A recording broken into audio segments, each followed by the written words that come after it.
Oriental fragrances are some of my favorite types of perfumes out there. They weren't always popular. They mainly first became popular in the 1920s, and since then they have thrived. So I'll discuss some of the top 5 Oriental fragrances, at least in my collection, that I really enjoy. One of which I think most people know about is Shalimar here. So the thing about Shalimar is that it's pretty much the original true Oriental fragrance. And it came out in 1925, which is quite old. And it was inspired off of kind of the incense and the spices and oils of India, ancient India.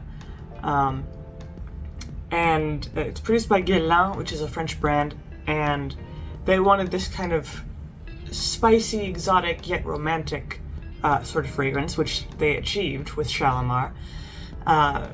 Its name is after the gardens of Shalimar, which I think is next to the Taj Mahal in India, so definitely is rooted in that kind of ancient, exotic Indian flair.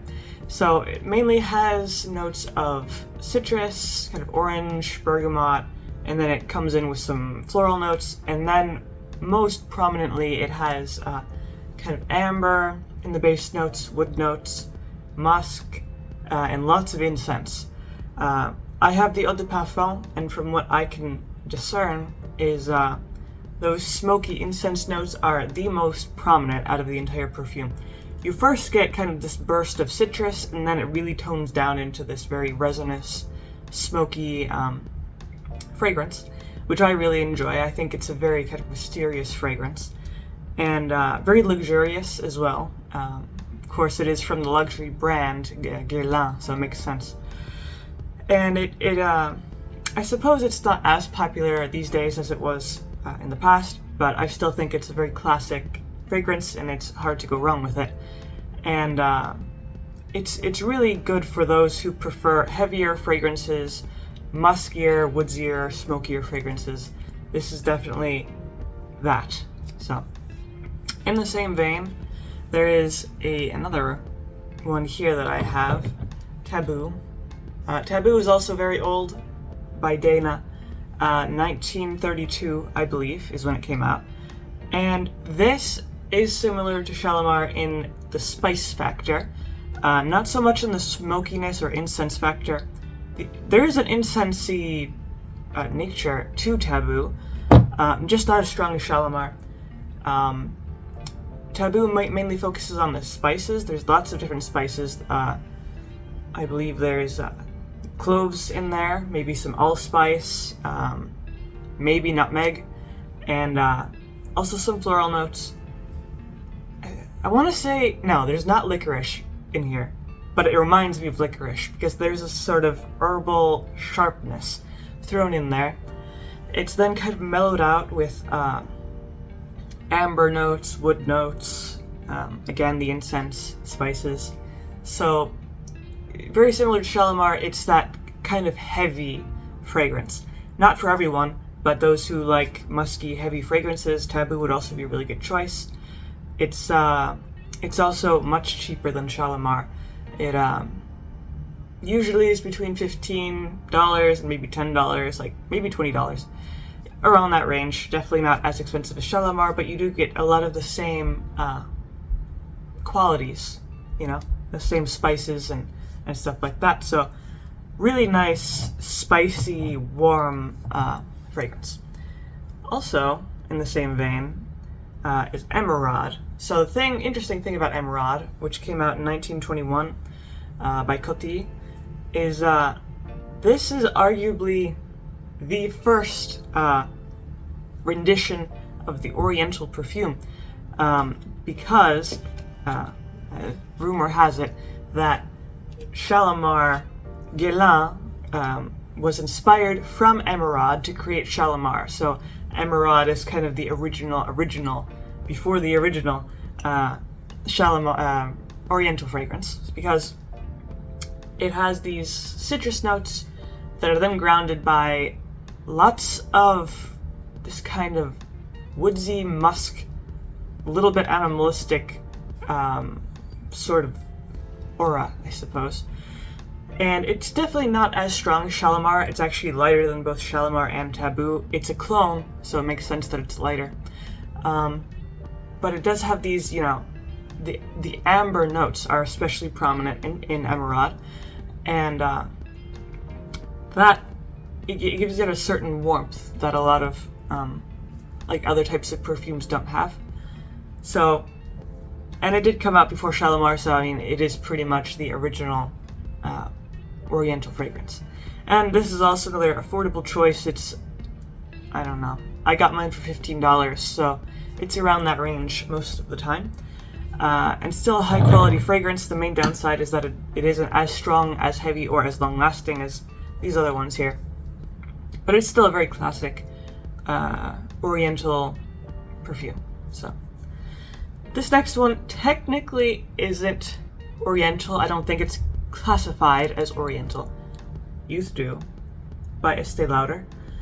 But it's on this list because it pretty much is an Oriental perfume. It has all the notes to make it so. This came out in 1953, so it's a bit more modern, I suppose, than these other ones. Lots of spices in Youth Do. It has some kind of dried citrus notes in the beginning, orange and bergamot.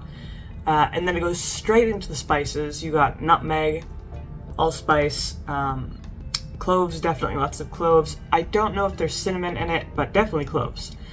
And it's also mixed with some floral notes. I believe there's rose in there, maybe some jasmine definitely, and maybe some lilies or something. Then you got the base notes, which are even stronger, more spices, wood notes, musk, a bit of amber, just really, really kind of this heavy perfume. It's spicier than any of these I've mentioned so far. The cloves are very prominent. It's not too, it's not like breathing in a puff of black pepper. It's more a bit reminiscent of Christmas spices, ginger, cloves, that sort of thing. So it is still very pleasant. It's not gonna blow your nose off. It doesn't have the incense notes that Taboo and Shalimar have. The incense is replaced more with spices and wood notes. So it's one of my favorites because it's very, very warm. It kind of reminds you of spiced rum, Even the color is very similar to that. So very nice, very classic. Technically not Oriental, but I would definitely consider it Oriental anyway.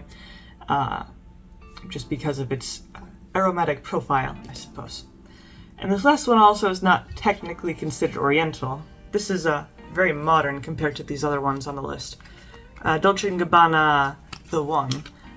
There's both a male and female version of The One, but I have the female version. So the thing about this particular fragrance is that it has notes that are definitely characteristic of an Oriental perfume, even though I think it's considered a floral amber perfume technically, but the main reason why it's not a true Oriental perfume is that it kind of has fruit notes in the top notes, mainly lychee, peach, mandarin orange, stuff like that, and also some plum. So that gives it a bit of sweetness that you don't usually find in Oriental fragrances, but it redeems itself with notes of vanilla, amber, musk, and vetiver, along with some citrus notes like bergamot. So it is sweeter and not as heavy, not as intense as these other older fragrances,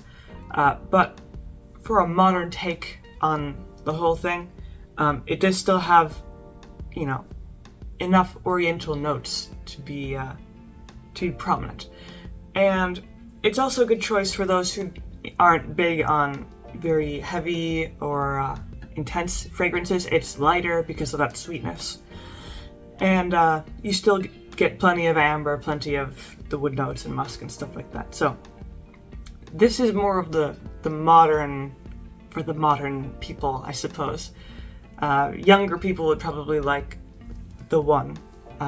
because it isn't as intense as true of an Oriental fragrance as these other ones, these classics. But overall, these 5 here are all very good Oriental style fragrances, all very amber forward, resinous, incensey, spicy, just warm, you know. So that's pretty much what I have to say about Oriental fragrances. If you have any preferred Oriental perfumes, you can always leave those down in the comments below. If you liked the video, leave a like, maybe subscribe, and I make videos throughout the week, so stick around for those.